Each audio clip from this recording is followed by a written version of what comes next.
Kentucky Frontier Wars, British and Native American Raids. If you love untold stories of American history, hit subscribe and join us on Native Legends and History Stories, where we uncover the forgotten heroes who shaped our nation. In the brutal summer of 1776, while the Declaration of Independence was being signed in Philadelphia, a brilliant military strategist was crafting a daring plan that would change the course of the American Revolution in the Western Territories. His name was George Rogers Clark, and his strategic genius would earn him the titles Hannibal of the West, Washington of the West, and Father of Louisville. The American Northwest Territory of 1776 was a vast, untamed wilderness stretching across what would later become Illinois and Indiana. While most American commanders focused their attention on battles along the eastern seaboard, Clark recognized a grave threat that others had overlooked. The British had established a network of fortified outposts across this territory, strongholds like Kaskaskia and Vincennes that served as weapons depots and staging grounds for devastating raids against American settlements. These British outposts were more than just military installations. They were the command centers of a sophisticated campaign of terror. British officers used these bases to arm and coordinate with Native American allies, supplying them with muskets, powder, and ammunition from these fortified positions.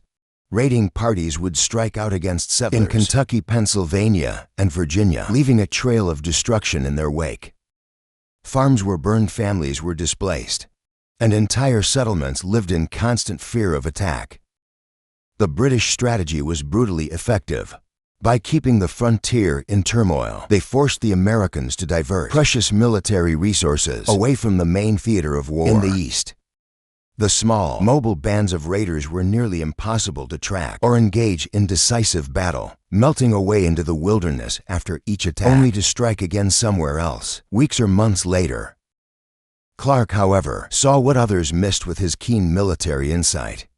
He recognized that these raids weren't random acts of violence. They were part of a coordinated campaign, orchestrated from the British outposts. In the summer of 1776, while serving in Kentucky, Clark conducted an extensive survey of the Western Territories. Unlike the rough frontiersmen around him, who focused on immediate threats, Clark was mapping out a bold strategic vision. The genius of Clark's analysis lay in identifying the source of the problem. The thousands of individual raids that plagued the frontier all flowed from the same wellspring: the British outposts that supplied and coordinated the raiders. Rather than trying to chase down each raiding party, Clark proposed striking directly at the heart of British power. In the Northwest, it was an audacious plan, especially given the resources at his disposal. The Revolutionary War was straining American military capacity to its limits, and the Western Territories were seen as a secondary theater at best. When Clark presented his plan to the executive of Virginia, he found a sympathetic ear, but an empty treasury. The legislature, already struggling to fund the main war effort, could only provide the most minimal support: a few state troops, basic supplies, and a handful of scouts. Most commanders would have abandoned such an ambitious campaign given such limited resources, but Clark's determination matched his strategic vision. He gathered his small force and began making preparations with extraordinary attention to secrecy and speed. His movements were so swift and carefully concealed that they would have impressed even military legends like Napoleon Bonaparte. The first phase of Clark's expedition took him down the Ohio River. At the falls of the Ohio, he made a strategic decision. He established a permanent settlement with 13 pioneer families who had accompanied his force from Pittsburgh, the foundation of what would later become the city of Louisville. The settlement would serve as a crucial forward base for American operations in the region. After securing Louisville, Clark continued downstream for another 60 miles. There he made perhaps his boldest decision yet. Instead of continuing by water where his force might be spotted, he ordered his men to disembark. The terrain was treacherous, with no established paths to follow, but Clark's leadership kept his force moving swiftly and silently toward their objective. The culmination of this remarkable march was one of the most stunning surprise attacks in military history. Clark's force emerged from the wilderness to strike at Kaskaskia with such complete surprise that it seemed to the British garrison as if the Americans had descended from the heavens themselves. Colonel Roch Dubuller and the entire British garrison at Kaskaskia surrendered without firing a single shot. Unable to mount any defense against Clark's perfectly executed surprise attack, Clark immediately secured the prisoners and arranged for their transport to Virginia. The French inhabitants of Kaskaskia, who had lived under British authority, readily accepted American rule and pledged their cooperation.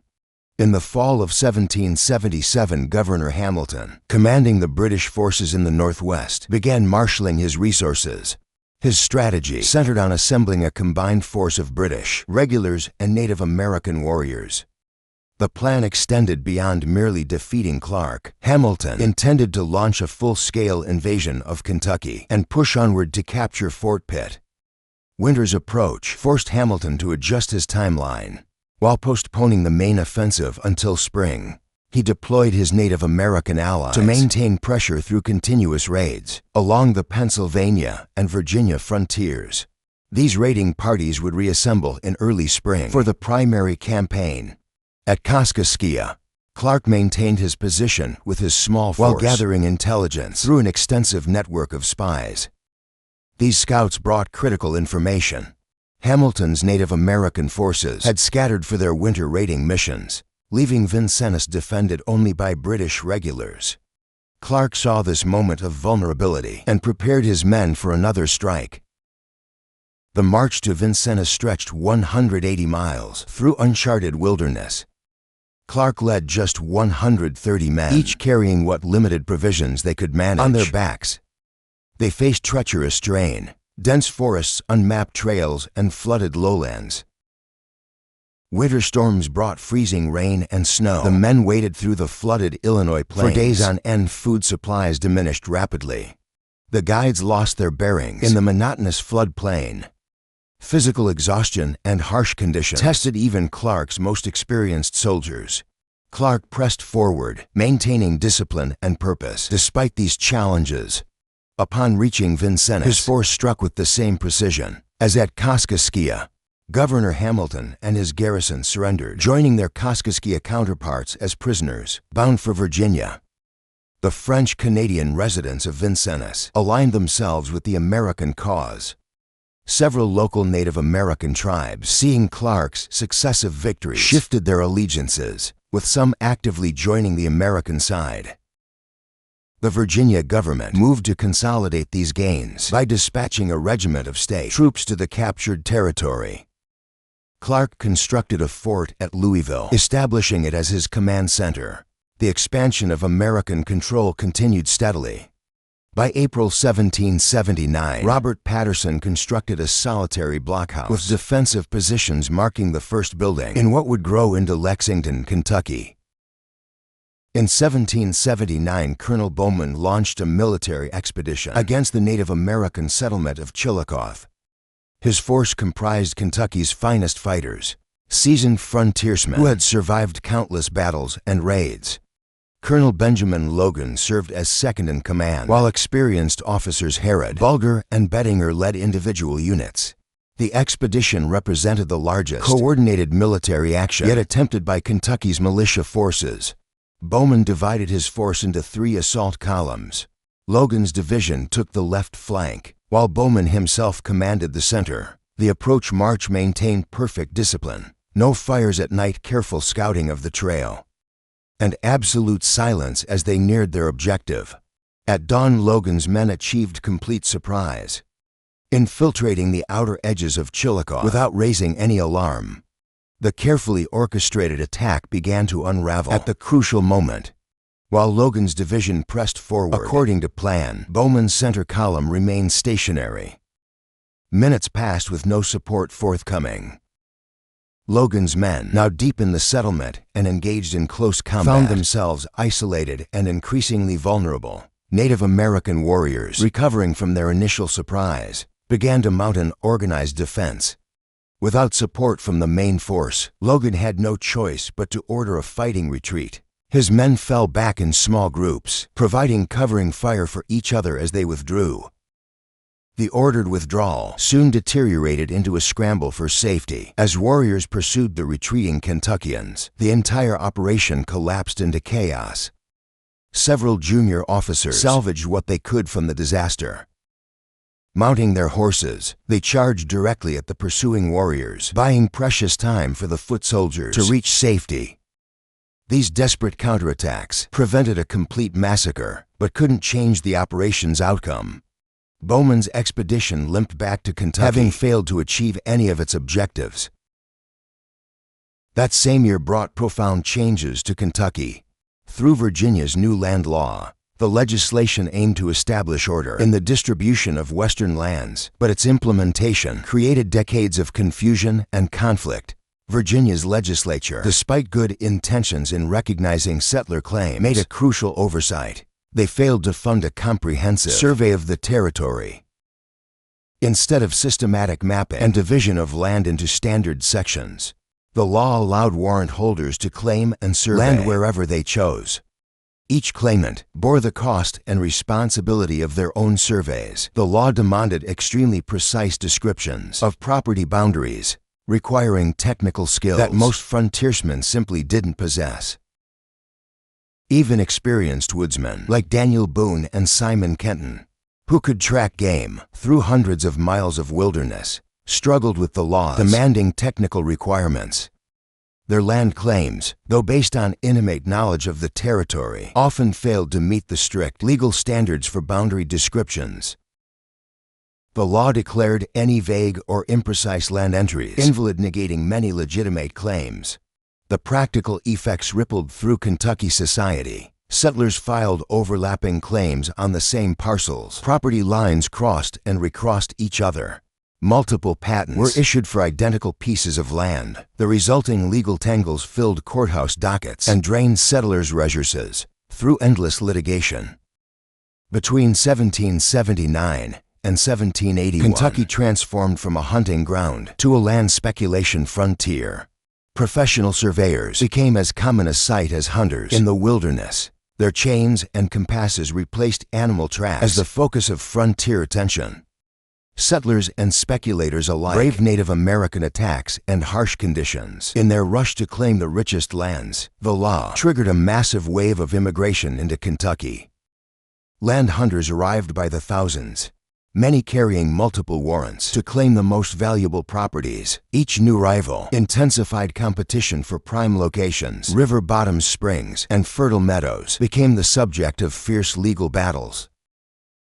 By 1780, the flood of immigrants attracted hostile attention. Native American resistance intensified proportionally to the increasing settlement. Colonel Byrd, leading a combined force of British troops and Native American warriors, mounted the 1st Artillery, supported assault on Kentucky's stockade forts. The wooden walls that had repelled previous raids now faced the destructive power of cannon fire. Colonel Byrd's artillery bombardment reduced Ruddle's and Martin's stations to rubble. The British forces captured both garrisons intact, marking the first successful use of cannon against Kentucky's frontier defenses. The Native American warriors in Byrd's force, eager to press their advantage and attack other settlements, grew restive at the methodical pace of the British advance. Their increasing impatience forced Byrd to withdraw his forces, despite the tactical advantages his artillery provided. Colonel Clark mounted a decisive counterstrike in the fall of 1780. Gathering his state troops from Louisville and every available fighter from Kentucky's settlements, he led an expedition into Ohio's Native American territories. In open battle, Clark's forces defeated the assembled warriors, then destroyed their villages and food supplies. The expedition burned cornfields, demolished food storage, and laid waste to tribal settlements in direct retaliation for Byrd's spring campaign. November 1780 brought administrative changes as Kentucky's growing population required new governance structures. Virginia divided the territory into 3 counties, Fayette, Lincoln, and Jefferson. Each county established its own monthly court sessions and quarterly courts for common law and chancery cases. A network of magistrates and constables enforced local ordinances. However, serious criminal cases still required travel to Richmond for trial, as no court in Kentucky held jurisdiction over capital offenses. The flood of immigrants continued through 1781, driving land prices higher and intensifying speculation. Native American raiders adapted their tactics, striking in small bands rather than large war parties. These raids kept settlements in constant tension. No area was truly secure. Warriors would emerge without warning from the forest, attack isolated homesteads or travelers, then vanish before defenders could respond. Despite losing settlers to these attacks, the tide of occupation pushed steadily forward. The promise of Kentucky's rich land drew pioneers, faster than raids could drive them away. May 1782 brought one of the war's most tactically sophisticated engagements. A band of 25 Wyandot warriors raided settlements around Estill Station, prompting Captain Estill to gather an equal number of defenders for pursuit. The forces met at Hingston's Fork of the Licking River, near present-day Mount Sterling. The battlefield terrain shaped the ensuing fight. A creek separated the opposing forces, making direct assault highly dangerous. Both sides took cover behind trees and fallen logs, establishing firing positions within 100 yards of each other for hours. They exchanged accurate rifle fire in a deadly contest of marksmanship. The casualties mounted steadily. By midday, each side had lost 8 men to the precise shooting.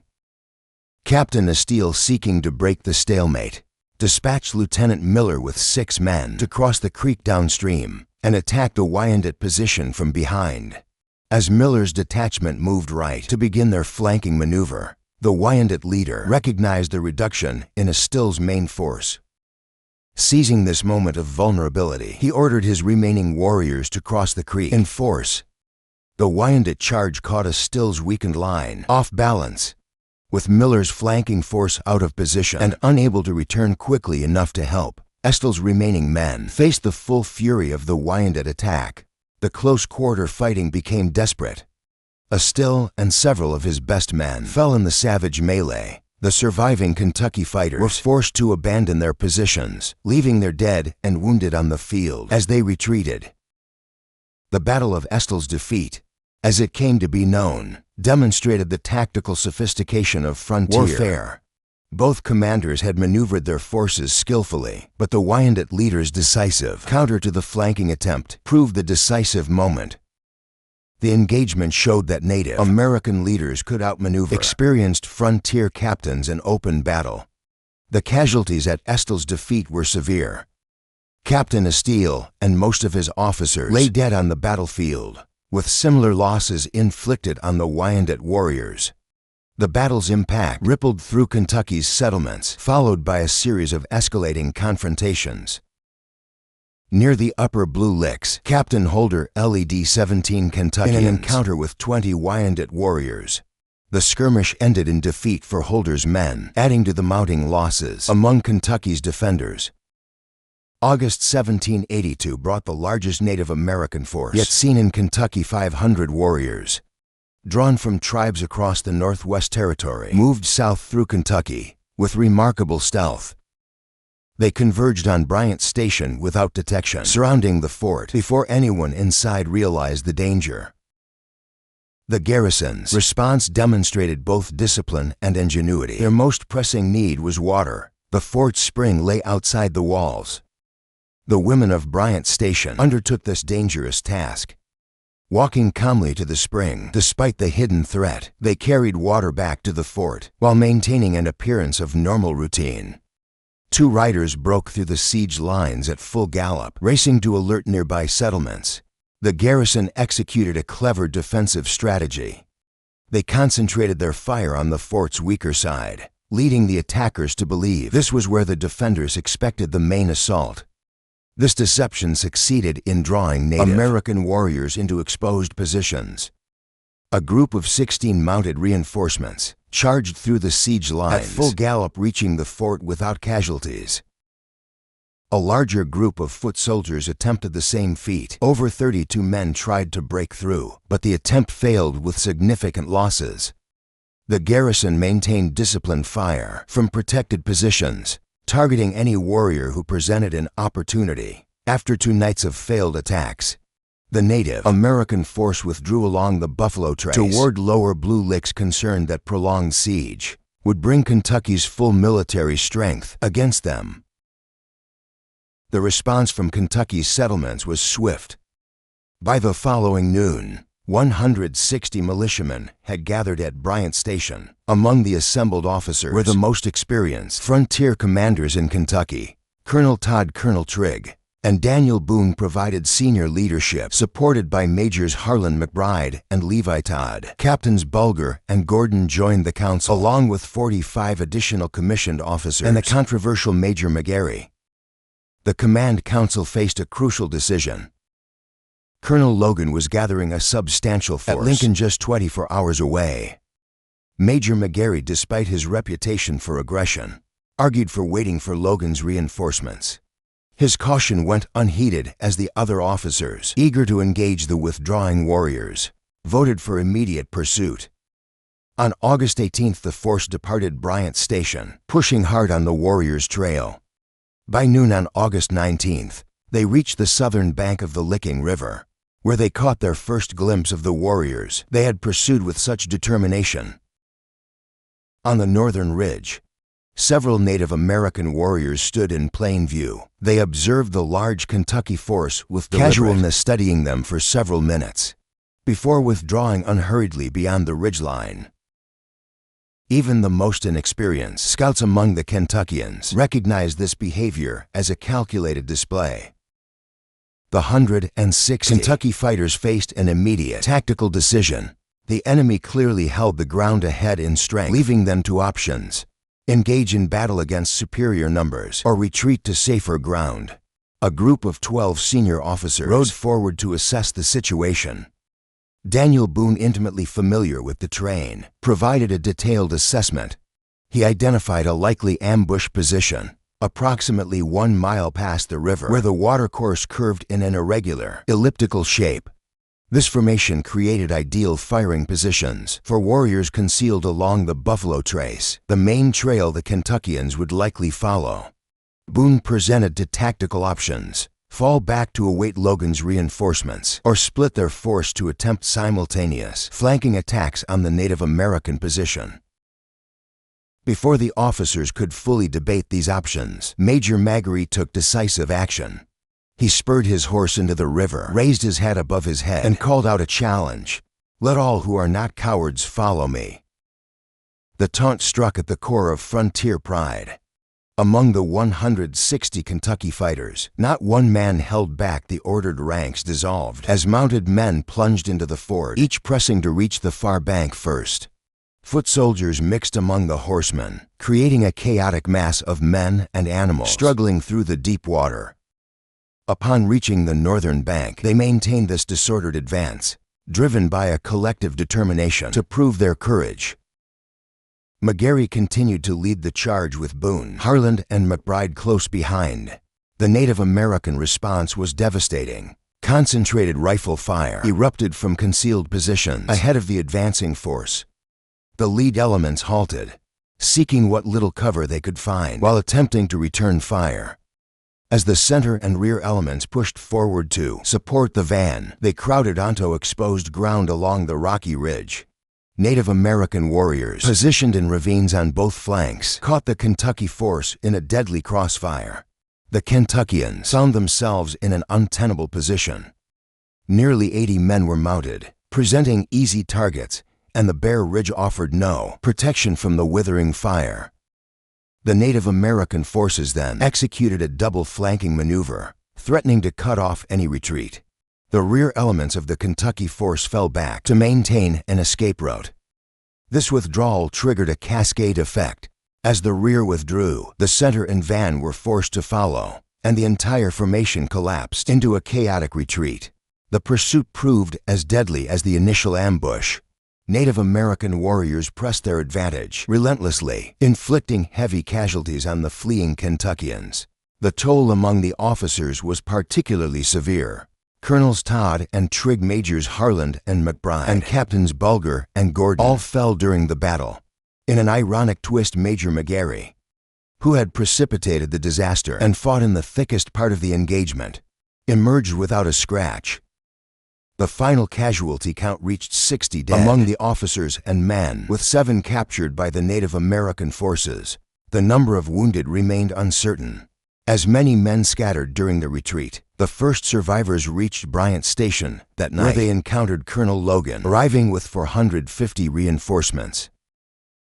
Logan held his position at Bryant Station, gathering survivors as they struggled in.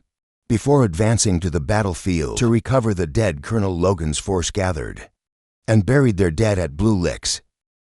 After confirming that the Native American warriors had withdrawn across the Ohio River, placing them beyond effective pursuit range, Logan led his troops back to Bryant Station and released them from service. Kentucky's response to the Blue Licks defeat followed established frontier military doctrine. Every major raid demanded retaliation. Colonel George Rogers Clark, commanding the permanent garrison at Louisville, organized a punitive expedition. He called for Kentucky militia to join his state troops in a campaign against Native American settlements in Ohio. The response demonstrated Kentucky's military recovery from Blue Licks. 1,000 riflemen assembled at the mouth of the Licking River. Under Clark's command, this force penetrated deep into Native American territory. Finding the villages abandoned, they implemented a scorched earth strategy. The expedition destroyed tribal settlements, burned food stores, and destroyed crops in the field. After completing their destruction of Native American resources, they returned to Kentucky.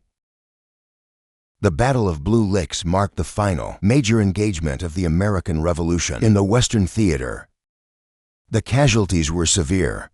Approximately 70 Kentucky fighters killed in the battle, and this defeat stood in stark contrast to earlier American successes. In the Northwest Territory, the battle at Bryan Station, which preceded Blue Licks, demonstrated both the vulnerabilities and strengths of Kentucky's frontier defenses. The fort's garrison numbered only 40 armed men against a combined force of Native Americans and British Loyalists under Captain William Caldwell. Despite being significantly outnumbered, the defenders employed clever tactical deception. The women of Bryan Station played a crucial role in the fort's defense. When the garrison discovered they were surrounded, they developed a bold strategy. The fort needed water from an exposed spring. Rather than reveal their awareness of the siege, the women continued their normal water-gathering routine. Though terrified, they maintained calm appearances while collecting water under the watchful eyes of hidden warriors. This deception proved tactically vital. By appearing unaware of the threat, the women preserved the garrison's tactical position. Had they shown fear or altered their routine, the attacking force might have launched an immediate assault. Instead, the siege continued for 2 days before Caldwell's force withdrew at the approach of reinforcements. The contrasting outcomes of Bryan Station and Blue Licks highlighted the importance of tactical discipline. At Bryan Station, careful planning and controlled responses resulted in a successful defense. At Blue Licks, Marjorie's impetuous challenge led the Kentucky force into a carefully prepared ambush, resulting in one of the frontier's costliest defeats. Hugh McGuire's life embodied the raw violence and personal tragedy that characterized America's frontier expansion. Born in 1744 to Irish indentured servants, McGuire grew up learning to survive through force of will and quick temper. His early life was marked by constant struggle, which forged his confrontational personality and deep-seated resentments. By 1768, McGuire had established himself in North Carolina's Yadkin Valley, where he became neighbors with the already famous frontiersman Daniel Boone. This connection would shape McGuire's future trajectory. In 1772, he joined Boone on an exploratory expedition into Kentucky territory, witnessing firsthand the rich potential and deadly dangers of the western frontier. The following year, 1773, McGuire participated in an unsuccessful attempt to establish a permanent settlement in the region. McGuire's determination to claim a piece of Kentucky's promised land never wavered. In 1775, he joined the vanguard of permanent settlers, bringing with him his new wife, Mary Bunton Ray, a widow with 2 teenage sons, James and William. The family's decision to settle at Fort Harrod, later Harrodsburg, placed them at the epicenter of escalating tensions between settlers and Native American tribes. March 1777, brought the tragic turning point in Magri's life. As Shawnee raids intensified across Kentucky, his stepsons James and William joined a sugaring crew working in the woods near Fort Herod. The seemingly routine task of collecting maple sap turned deadly when Shawnee warriors ambushed the work party. William Ray fell in the initial attack. His brother James, renowned for his speed of foot, managed to kill his brother's slayer before escaping to safety. McGarry led the search party that discovered William's mutilated body. The sight of his stepson's remains proved overwhelming. The hardened frontiersman swayed in his saddle, nearly losing consciousness. The traumatic discovery marked the beginning of McGarry's descent into increasingly violent behavior.